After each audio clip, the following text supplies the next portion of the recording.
What's up, everybody? Matt Malatesta on my whistle here in the VYPE podcast room. None other than Jon Kay, high school football legendary coach, now in the college ranks. Coach, dude, you wearing a totally different color right now. This is just so strange.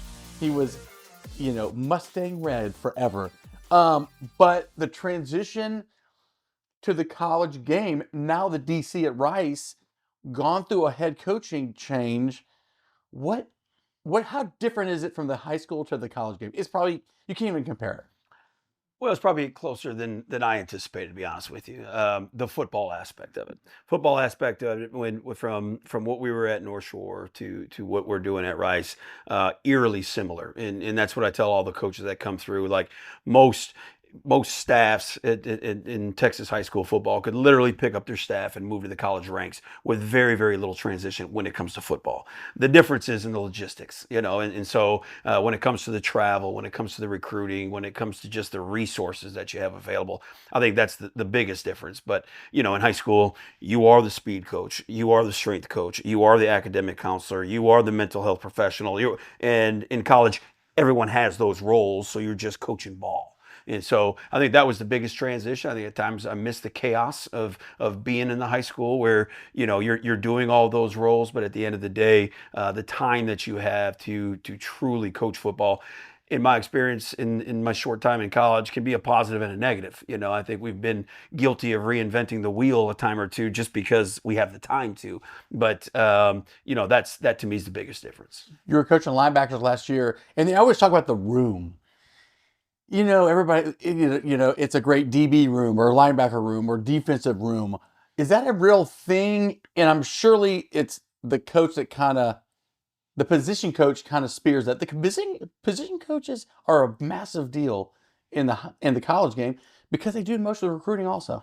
Yeah, I mean, that was, I think, my biggest motivation was I wanted to get back in the room. And so I think those relationships, whether you're talking about high school or college, to me are what make programs run. And so that should, in my opinion, always be the strongest bond on the team between the position coach and the player, and then the position coach to the coordinator, and then the position coach to the head coach, just because of the amount of time. And so, you go from a program like North Shore where a little something about all 300 kids to being back in the position room where everything about these 10. And so I think when you have that kind of access to those guys, both them to me and me to them, I think any coach will tell you those are probably the strongest bonds. And that's really what I wanted to get back into, just the grassroots of football, which is extraordinarily hard to do at the high school level in Texas. Dude, you're right. High school football coaching is so hard because it's moving every 4 years. You've got 300 kids in our program that could be 14 years old to 19 years old. You got parents, your opponents change.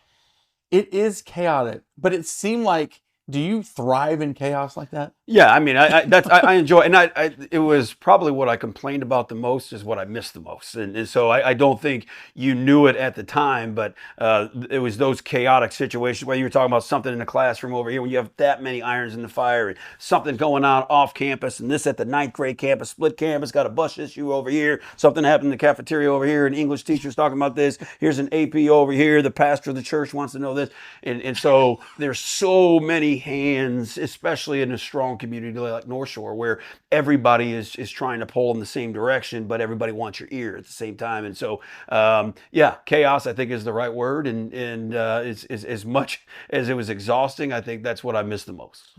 Dude, you talk about chaos. You won with so much chaos going on, learning under David Aymond, the transition was perfect and even better. You start winning state championships, but what is the secret sauce about that place?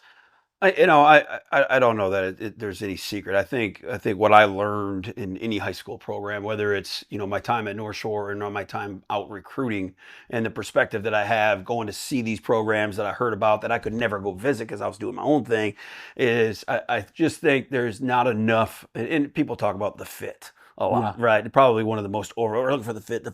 But the reality is, when you have a coaching staff that reflects the values of the community, to me, that's the number one thing. That's the secret sauce. And so I think sometimes these programs will go after a name, they'll go after somebody who's won, but they may have not necessarily won in those particular situations. And it doesn't mean that you have to look like the community or you had to grow up in the community. I think that helps. I think the reality is, the way you see the best way to run this program, is it in line with the way the building principal, the superintendent, and most importantly, the parents, and when everybody's pulling in that same direction, I think you can do some special things. But if one of those is off, right, and it's never going to be perfect, but I think that's when you start running into some problems. And I think that's what North Shore has done a really good job of, is making sure that the leadership of those programs reflected the values of the community. You don't look and or sound anything like you came from North Shore. Yeah. From Detroit. The story is, I think you interviewed with David Aymond in the summer wearing a wool coat or wool suit near Hobby Airport. Just why? How did you get here? Yeah, I mean that story in and of itself is crazy. Brad Pivotot, good friend at Texas State right now, says he's gonna buy the movie rights. So that one day. But I mean, just the reality is the sheer luck, right? The sheer luck and timing of my career has probably been the most overriding factor in this whole story. But again, I grew up and grew up down the street from a family. I had 4 older sisters and a family down, and most of the people on my block had big families, and had a guy down there that was older than me. I grew up with his younger sisters. He grew up with my older sisters, and I knew he had come to Texas, and so just happened by happenstance run into him at a camp in Detroit, and I said, I thought you were down in Houston, and he's like, well, we had to move back, whatever. He's like, but a friend of mine just became an AP. Like, let me reach out to them and see if they got any spots. So he walks down a couple days later, said, hey, my buddy said they might have a spot. Give him a call. Before that, I'd read about the coaching school, which in 1996 was going to be in Houston. And so I took the money from when I graduated from college that I got from gifts and bought a ticket to come down for coaching school, which was at the Astrodome at the time. And so I was coming down. I was coming down to sit in the job room. They were like, hey, if you get down there and sit down there and you got a degree, man, you can find you a job. At the time, they would post the jobs at the public schools in the newspaper. So I would go to a bookstore in Detroit on Wednesday and buy the previous Sunday's Dallas Morning News, Houston Chronicle, San Antonio Express, all these Sunday papers, and use those, send out resumes. Heard zero. Like, nobody got back to me except one guy by the name of Ed Workin, who got back to me, and because he's from the Detroit area. And it turns out that Ed and I grew up 3 miles apart. So I thought I had an in there. I actually applied for a job at Galena Park High School. Ed calls me. We talk on the phone. Never hear from him again. Never heard from him. And so the guy the AP calls me and says, hey, we got this job. It's 7th grade science. And, if you want to come down and interview, it's available. I said, great. I'll be down in 2 weeks. I got a ticket already. And he said, man, this job will be gone in 2 weeks. If you want to come down, you need to come down now. Like, you need to be down here right away, or this job's going to get filled. So I'm broke for a 7th grade football, and I know nobody, right? And so, and I've already filled out these, sent these resumes out, no response at all. I mean, I'm flooding the state of Texas, McAllen, Edinburgh. I mean, everywhere you can think of. I have no idea. I've never stepped foot in the state of Texas, so I don't know the geography, the culture. All I want to do is coach football in Texas. So I'm sending him everywhere. Hear nothing. So to hear this guy say that job will be gone, well, that's great motivation. Like, I got to find a way to get down there, and so.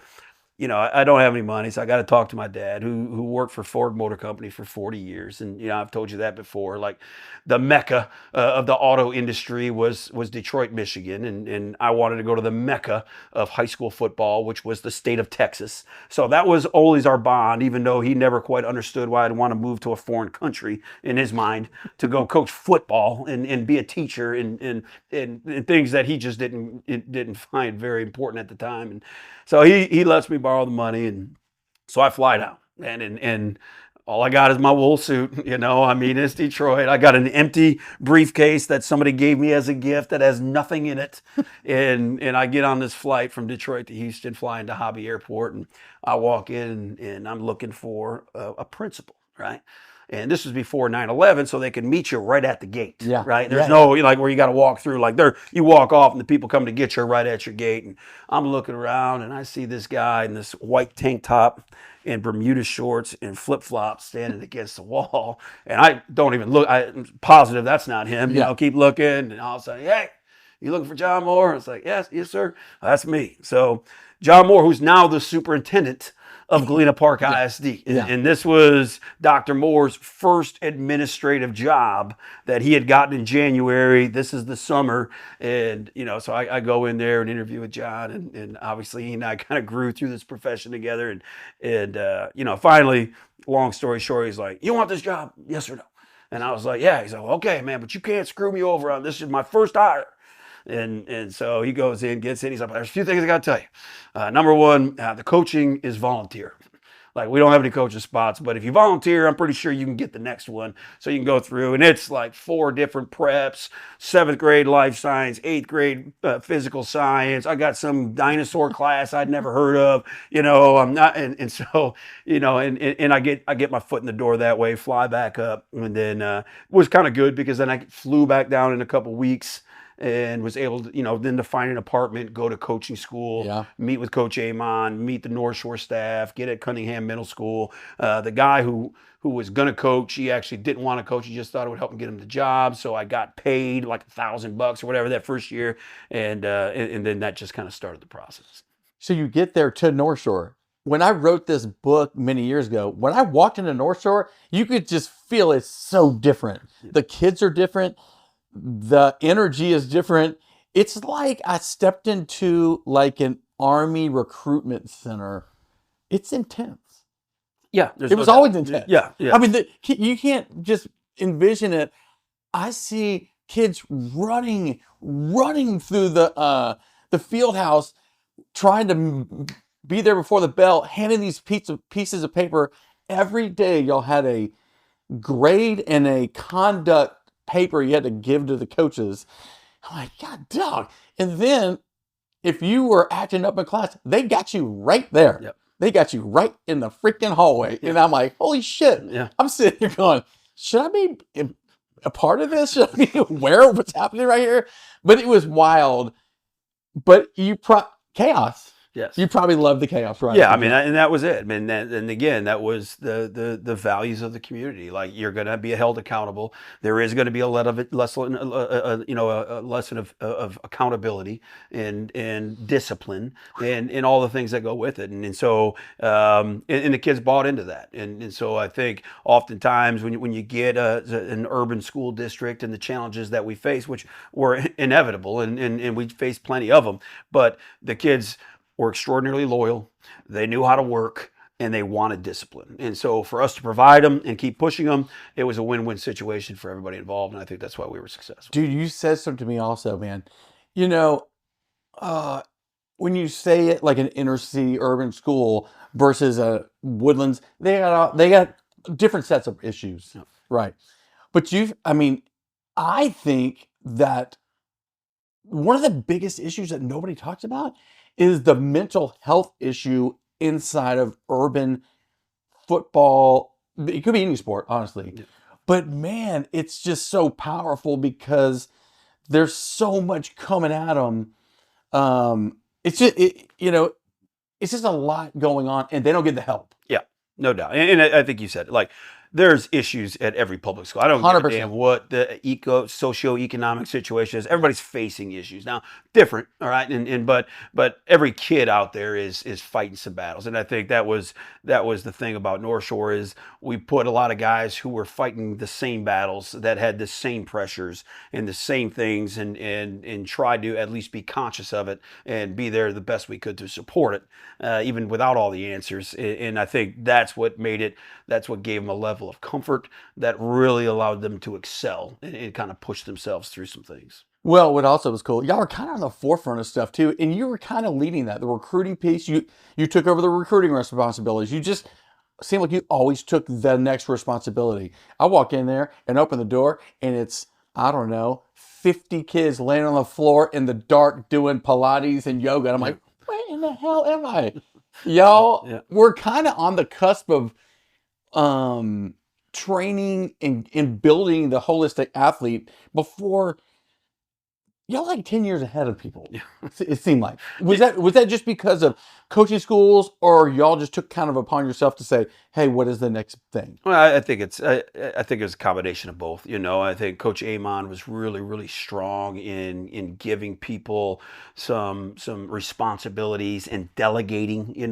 Something that I think he always took a great deal of pride in. And his delegation was, here's what I need you to do. Now run with it. Whether it was recruiting, whether it was defense, whether it was strength and conditioning, like here's what we need, and now run with it and see where you can take it, and don't be afraid to push the envelope, and let's see how far we can take it. And where I think a lot of people made the mistake of saying you can't do that here, coach was always, yeah, why not? Then out of necessity came innovation. We didn't have the booster club and the money to do all those things. So we're like, well, what can we do? Let's go to Walmart and buy a CD or a DVD on, yoga. Why can't we're not bringing in a yoga instructor. We ain't got that jack, but we can, figure this out and do some stuff. So I think we were constantly trying to do that stuff, not trying to, be trailblazers or anything, but just trying to make sure our kids had what everybody else had, even though we may not have had the resources.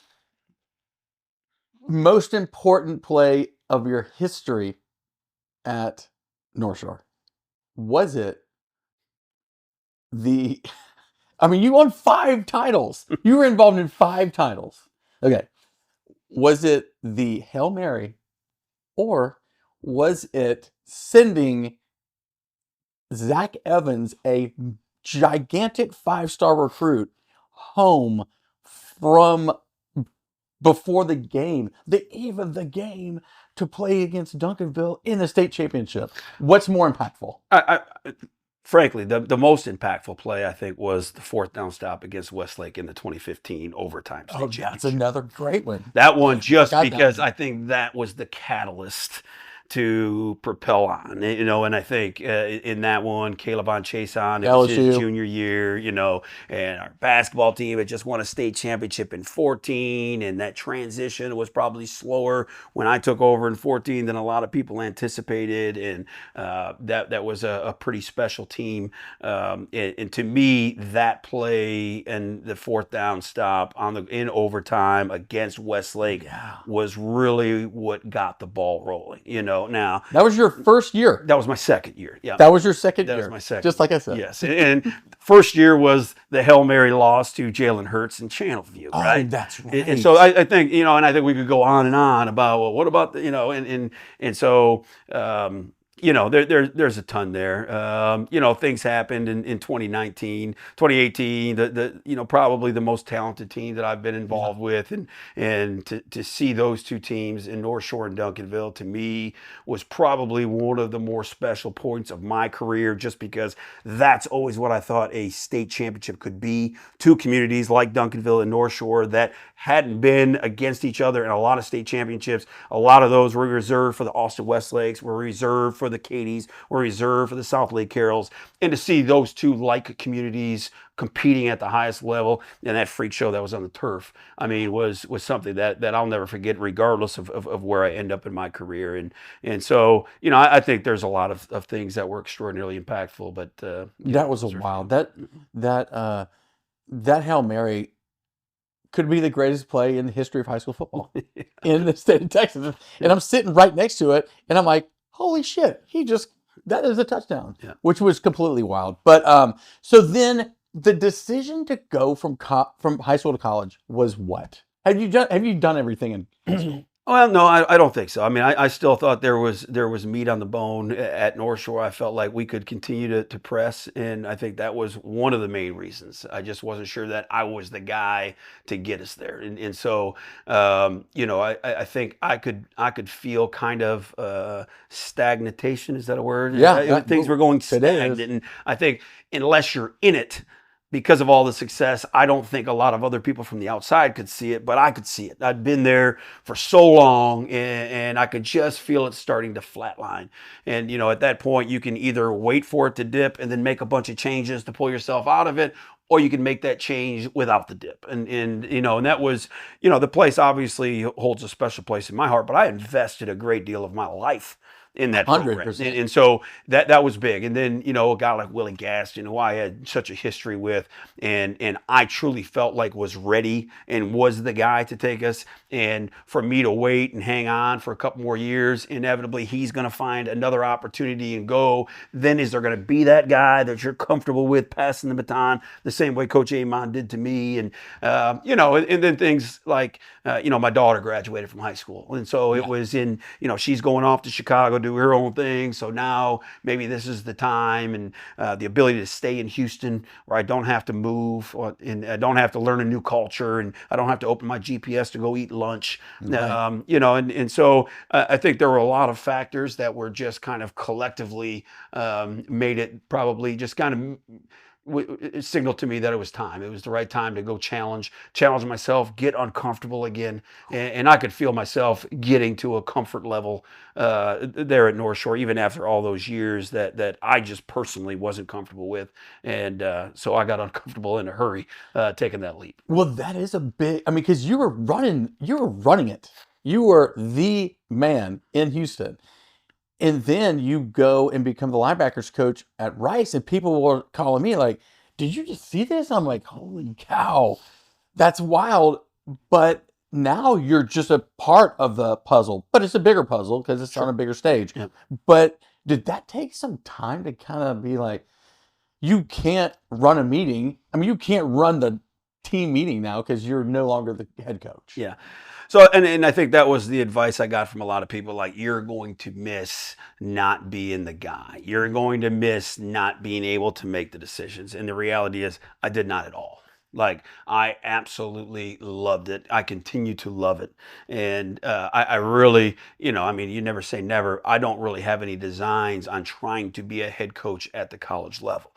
My goal from the time I walked in the door at Rice was to work myself to being a coordinator, because I wanted to stay on the football side of it. And of course, increase your leadership capacity, but not to the point that I was removing myself from football. And now there's a lot of coaches, whether it's at the high school level, the college level, or the NFL level, that have successfully been able to remain in the football schematic part of it and still run the program and do it successfully. I tried it and I couldn't do it very well. And so, especially at a place like North Shore, where there were so many different irons, there were so many different facets of that moving project, that something was going to get a disservice, whether it was the football end or the leadership end.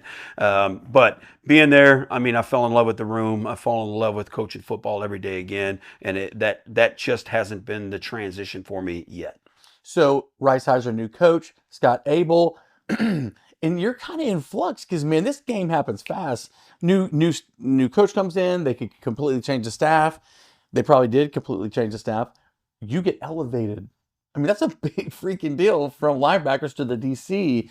What is it about him that you feel like he may have saw in you and or connected with you to say, hey, you're my guy on defense? Yeah, well, I talk to the high school coaches, obviously, who I have great relationships with all over, and I tell them all the time, like, he's one of us. Like, this is a guy who cut his teeth at the high school level and truly, values and respects any success at the high school level, and understands that it can translate to the college game. And I think a lot of college coaches will tell you that, but then when it comes to their hiring practices, it doesn't reflect that. Yeah. So this is a guy that I think truly put his money where his mouth is in terms of that. So yeah, it was a crazy transition. We kind of got let go and at the end of October, and so at that point you have no idea what's going on. I was okay. I never hit the panic button, just because I love high school football, and I felt like I could go back and coach high school football. It probably would not have been a good job as I had at North Shore, but I loved the game, and I loved the pageantry of Texas high school football. So, this is what I'll do, and I'll be fine, and move from there. And coach called me in. We had a good talk.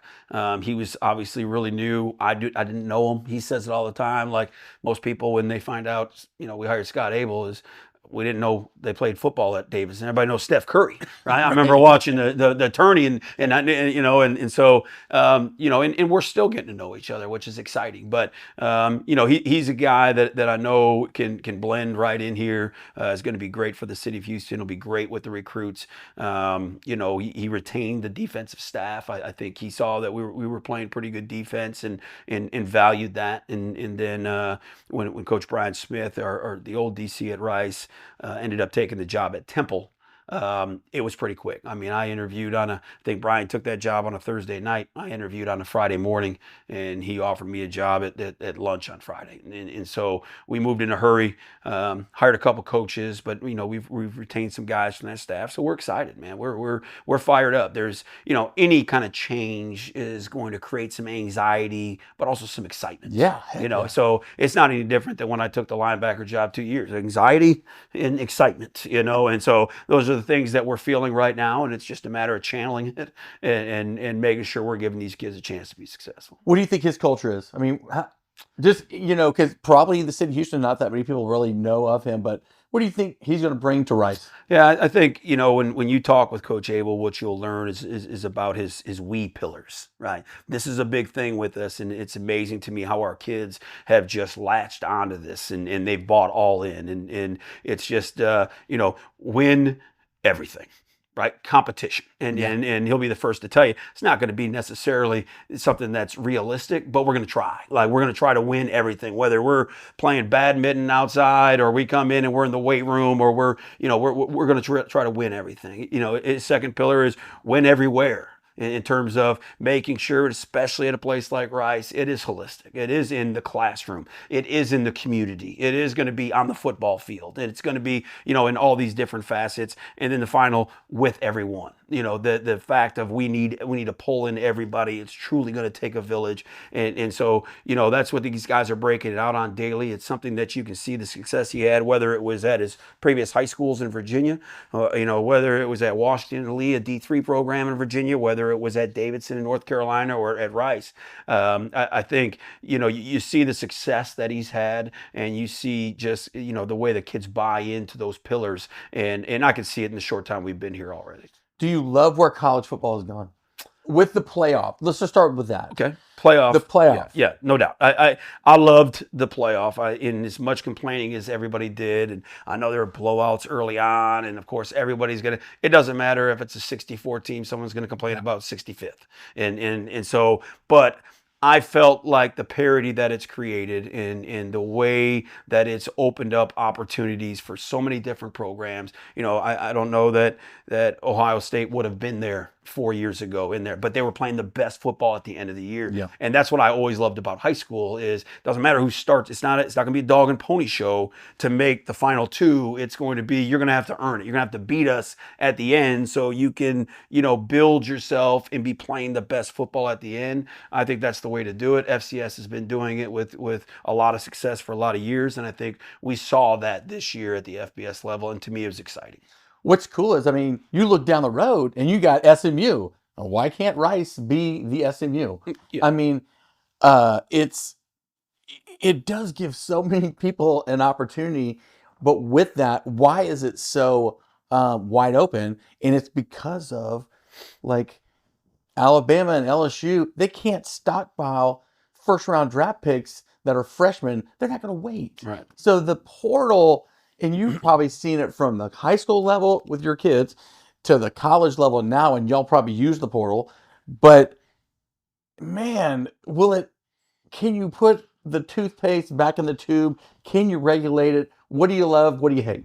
Yeah, I think that's one of the things that I love about Rice, in addition to a lot of other things. But there is still a purity of college football at Rice because a lot of these kids came to Rice to get their degree from Rice. Great point. And so we're not dealing with just these kids that are getting in and looking to jump ship for another $10,000 more in NIL money or for, whatever's going on. A vast majority of them are built differently and they're wired differently, and they're seeing a much greater plan than just tomorrow or the next paycheck. And so, I love that about that. I love the fact that I can go recruit a high school kid and have a realistic expectation that he's going to be there in 2 years if we hit on him. And so now we've had guys that got their degree from Rice and still had a year of eligibility and moved on in the portal, and those kids deserve a handshake and a hug and the best luck that we can give them. And we've got those guys, and I think those are the guys that have proven we're able to attract some good players and develop them to the point that they can go on and play if that's what they so choose. But in all those cases, they're going to get their degree, and so that part to me being at Rice is different because you can develop. You can have it and not have to constantly worry about what am I offering to get the next kid in the door. And especially at the G5 level, there's not a lot of coaches that can say that. They've turned into essentially the junior college. Like if I hit on a kid, he's gone, and you better bring in the next one and go through.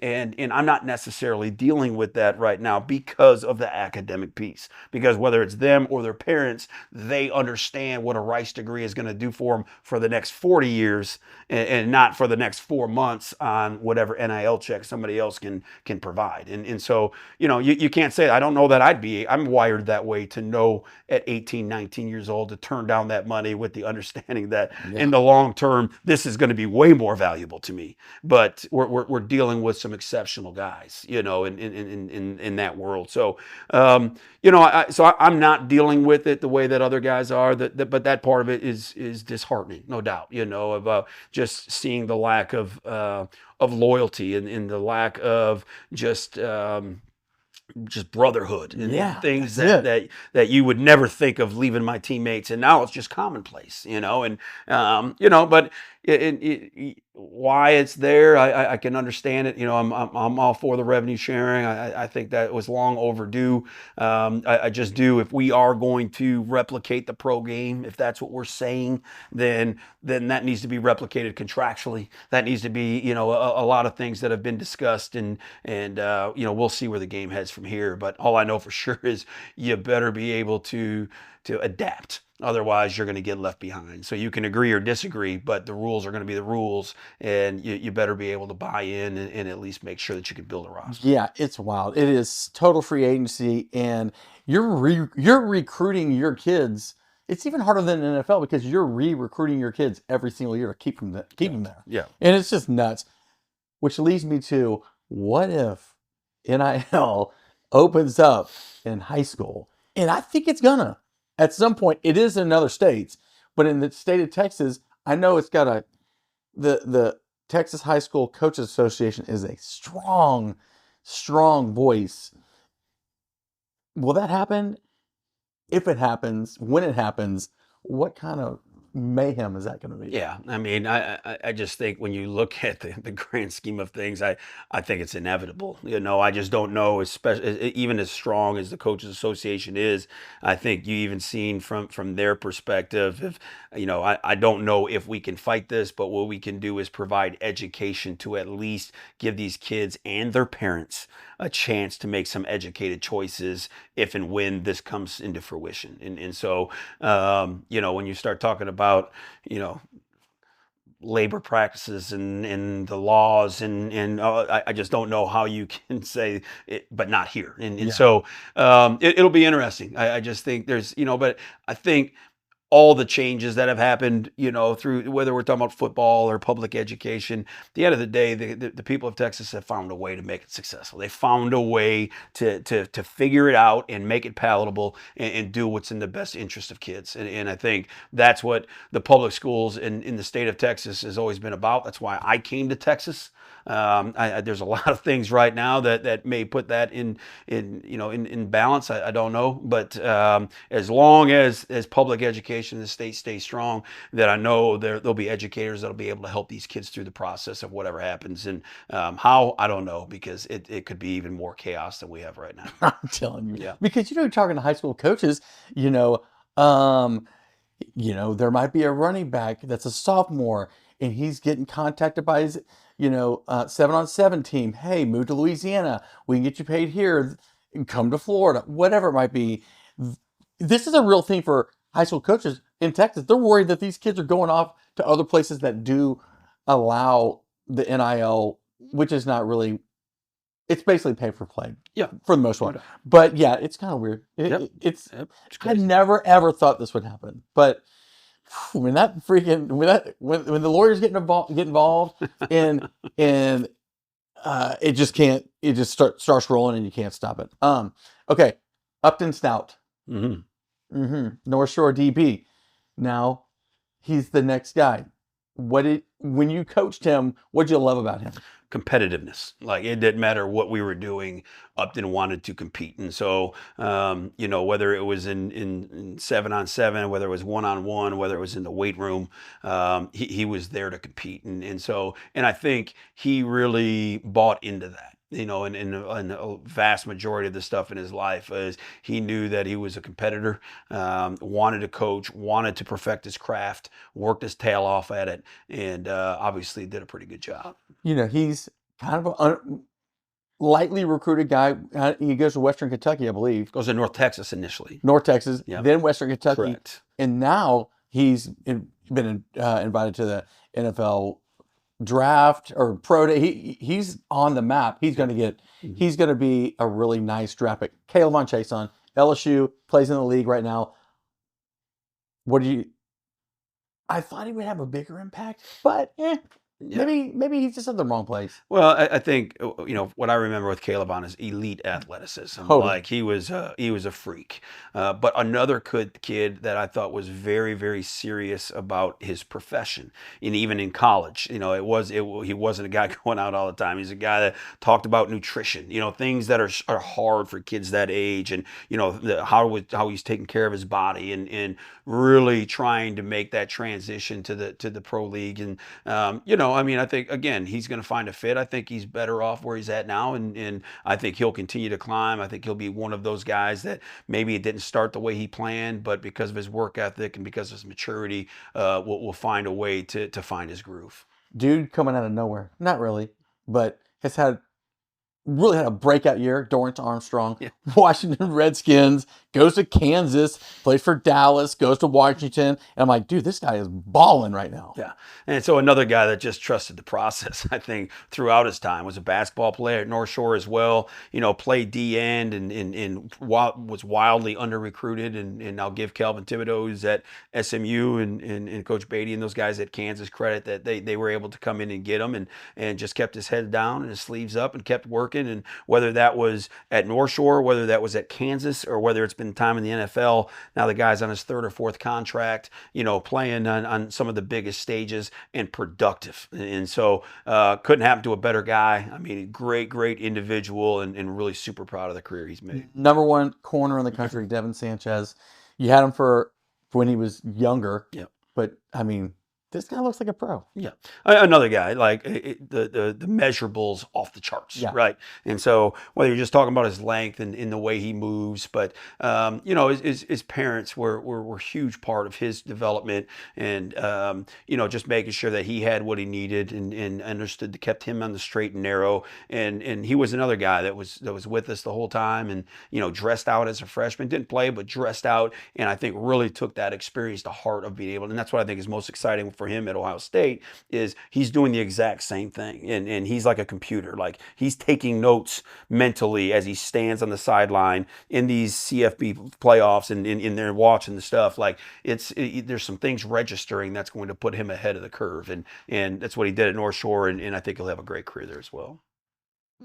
North Shore's a college program.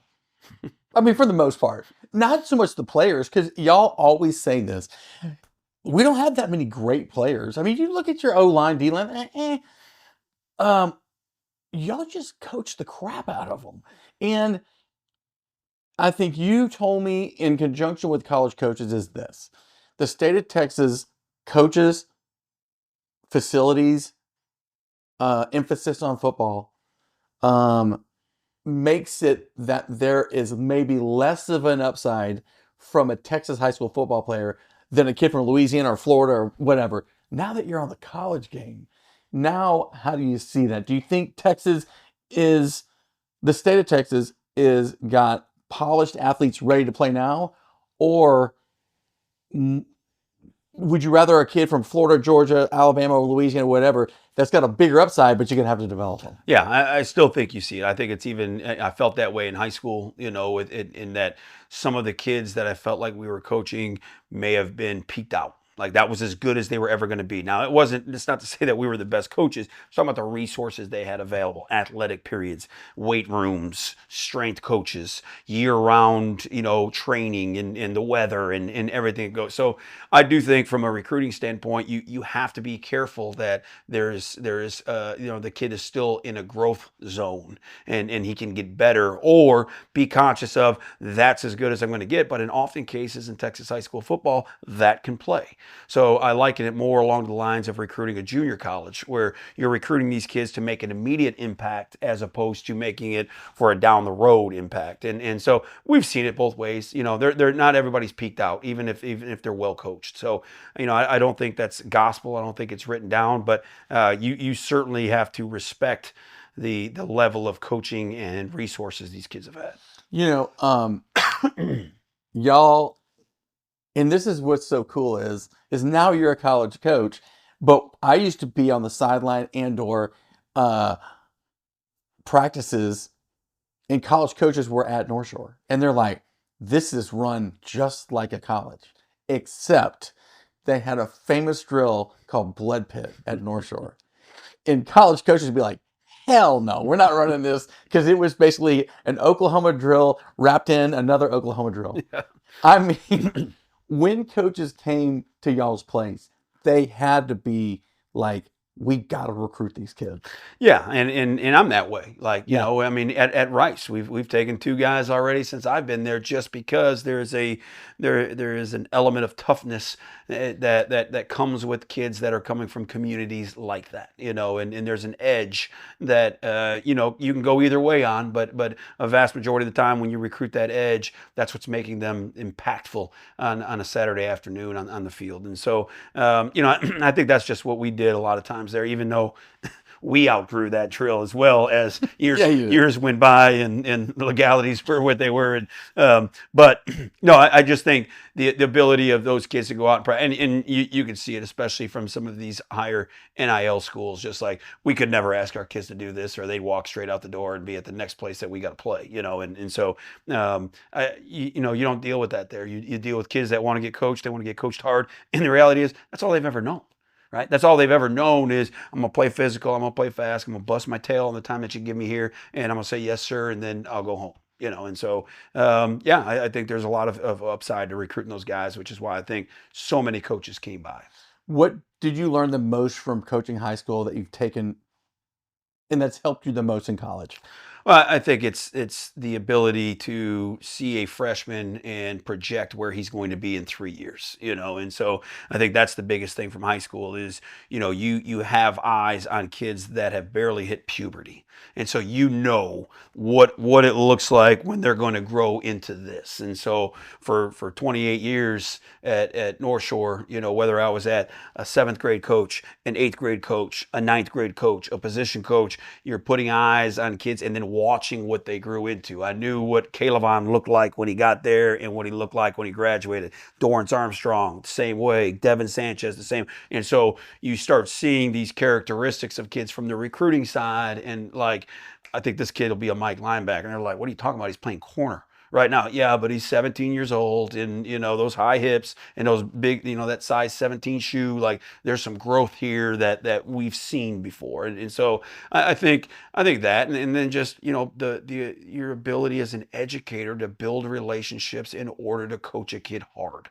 And that's something that I think gets overlooked, especially in the college game, and I've said that a ton, where, I'm coming from an environment where everybody are trained educators, trained teachers, and then heading into one where they've never had to sit in front of a 7th grade social studies class where they didn't give a damn what you had coming out. So you had to find a way to convey information from one person to the other without having to hold it. And so when you take yourself out of the classroom and put yourself, when you are holding the carrot, when you do have something this kid wants, then you're able to get information across. And I think I took that for granted, that everybody comes out, and that, you know, I've learned is a trained behavior, and it's consistent with teachers, you know, and they teach, and whether you're teaching or coaching, it's the same thing. What y'all also did really well over at North Shore GPISD is packaging. Y'all were packagers of players. Yeah. And it's not just what they do on the field,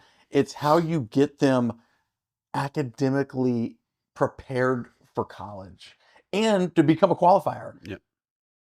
Ain't nobody doing that. No one is doing that around other places like that. Y'all had a knack, and it was a service to all of North Shore, and they still do it today. Yep. They had an amazing counselor group that just gets these kids eligible to play. Yeah, and I think that was the thing. It was that under Coach Aymond, the delegation of trying to be innovative, to find ways to give them opportunities that a lot of our kids couldn't afford, and we couldn't provide based on not having a booster club and the challenges that come along, with some of that. And so through the years, that's continued to evolve, that's continued to progress, and what you have is a community of a lot of people that are just trying to help. And so when you have that, there's a bunch of people that can, whether it's counselors, whether it's academic deans, taking a kid out and getting them into Rice, even though he graduated early, and, putting him in the dual credit program and taking classes at San Jack that then went over to, like, there was a lot of people involved in that process,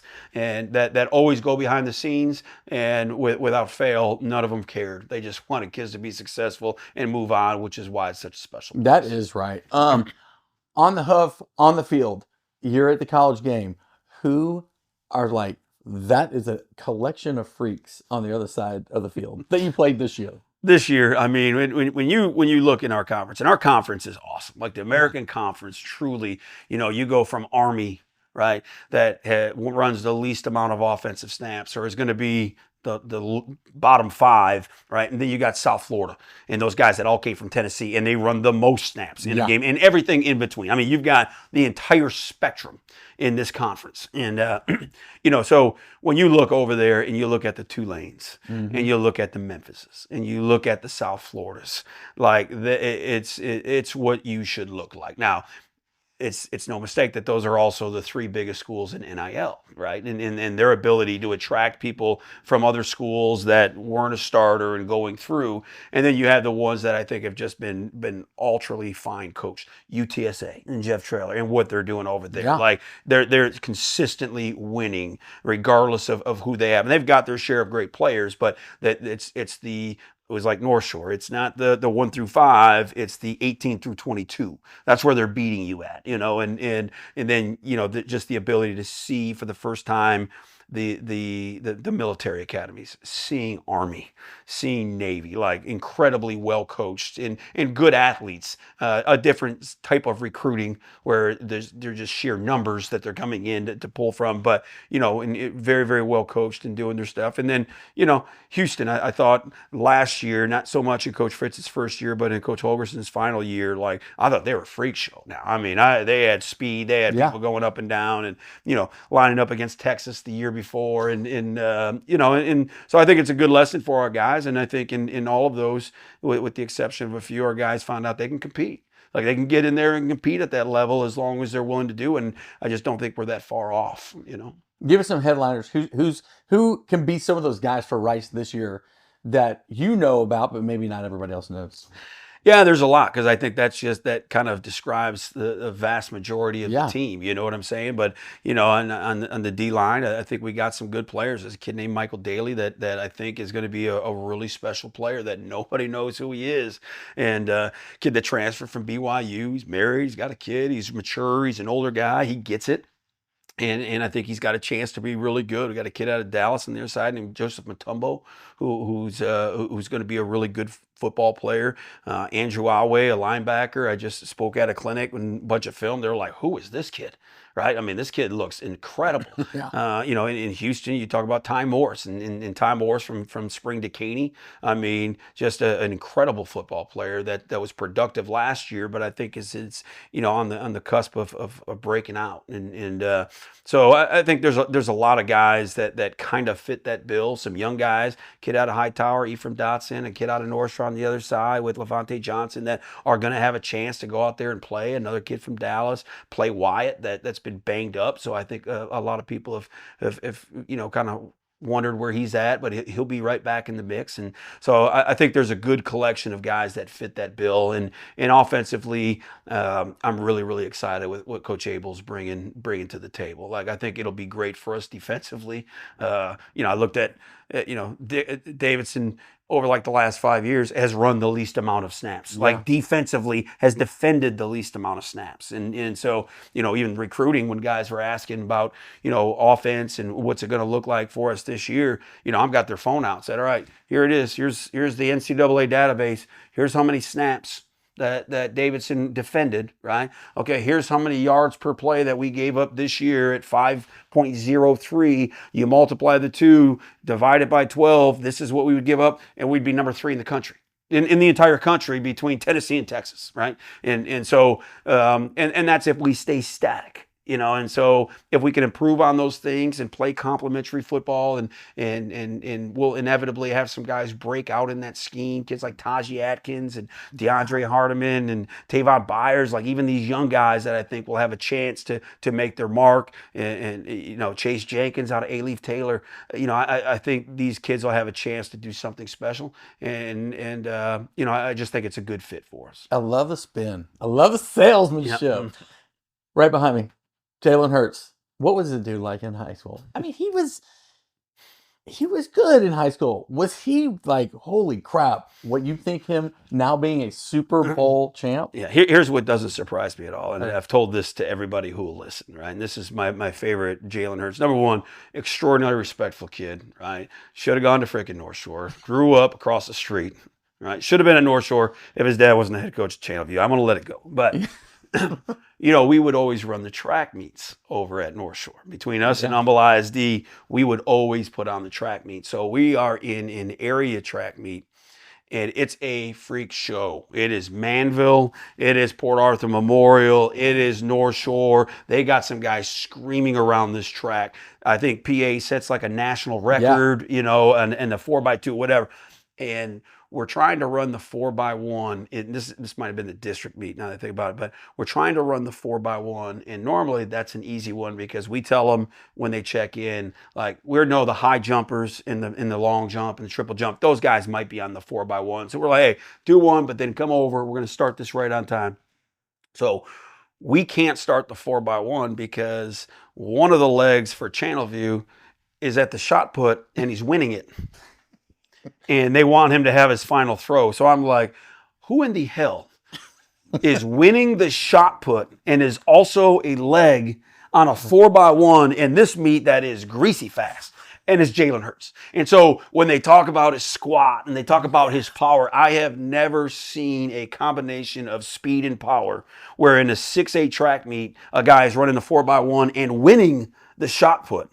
That combination is rare. And that combination is as rare as Super Bowl MVPs. And so that's where it's like, I see it. It's just weird. And he did, people make a lot of his dad being a coach. Mm-hmm. And that is a big deal because that cat, he's not 26, 27. He's like 35, 40. Mm-hmm. The dude's maturity is off the damn chart. In that, Coach Hurts is kind of the same way. He's kind of a chill guy, the way that we know him. You might know him differently, but man, it's just, they're just so static and it's about the team and the next play and they say all the right things, dude. And now, before you know it, he is on that damn podium. Yeah, and you just see the things that he's you're been happy through. for Yeah. him. Oh, absolutely. So happy Yeah, for him. everybody is. I mean, Yeah. just the guy's made out of gold, you know. And so now he's not perfect, but he's a kid that, I mean, whether we see him, and I mean, he was training at Rice last summer. I got a chance to see him and ask him about his dad. His brother was a hell of a player at That's Channelview, and he's coaching at Baytown Lee, and so, but those guys had been in a field house since they learned to walk, probably learned how to walk in a field house. And so there is something to that. And I think you see that, you know, across the board with coaches' kids, which is why I love hiring them as coaches and I love recruiting them as players. Boom. Well said. Yeah. All right, man, we learned a lot today. Today we learned a lot. All right, Coach, congrats on the elevation, the DC. Dude, you're in your dream job as of right now. So we'll be watching heavy Rice. Of course, North Shore is on the always in the middle of our thoughts. All right, this is Matt with VYPE. We'll see y'all at the games.